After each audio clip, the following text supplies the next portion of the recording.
భారత cricketer royal Challengers Bengaluru star bowler Yash Dayal ఒక ఇంటివాడయ్యాడు. ఎటువంటి హడావుడి లేకుండా సీక్రెట్ గా యష్ దయాల్ వివాహం చేసుకున్నాడు. ప్రముఖ కంటెంట్ క్రియేటర్ శ్వేతా పుండీర్ మనసు గెలుచుకున్న యష్ దయాల్ ఆమెతో కలిసి కొత్త జీవితాన్ని ప్రారంభించాడు. గత నెలలో జరిగిన ఈ వివాహ వేడుకకు కేవలం ఇరు కుటుంబ సభ్యులు, అత్యంత సన్నిహితులు మాత్రమే హాజరయ్యారు. యష్ దయాల్ తన సోషల్ మీడియా ఖాతాల్లో పెళ్లికి సంబంధించిన ఫోటోలు ఎక్కడా షేర్ చేయలేదు. అయితే శ్వేతా పుండీర్ తన ఇన్స్టాగ్రామ్ హ్యాండిల్లో యష్ తో మద్దతుగా పోస్టులు పెడుతూనే ఉంది. వివాహానికి ముందు యష్ దయాల్ కొన్ని వ్యక్తిగత వివాదాల్లో చిక్కుకున్నాడు.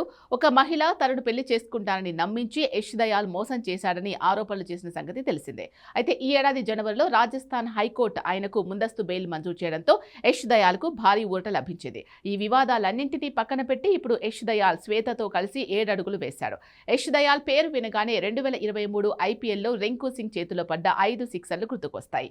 ఆ మ్యాచ్ తర్వాత తీవ్ర నిరాశకు గురైన యష్ దయాల్ ను గుజరాత్ టైటాన్స్ జట్టు రిలీజ్ చేసింది. కానీ ఆర్సీబీ యష్ దయాల్ పై నమ్మకం ఉంచి 2024లో భారీ ధరకు కొనుగోలు చేసింది. ఐపీఎల్ 2025లో ఆర్సీబీ ఛాంపియన్ గా నిలవడంలో యష్ కీలక పాత్ర పోషించాడు. 15 మ్యాచ్ల్లో 13 వికెట్లు తీసి జట్టు బౌలింగ్ విభాగంలో ప్రధాన సభ్యుడిగా మారాడు. అద్భుతమైన ఫామ్ లో ఉన్న కారణంగానే ఐపీఎల్ 2026 సీజన్ కోసం ఆర్సీబీ యాజమాన్యం అతన్ని రిటైన్ చేసుకుంది.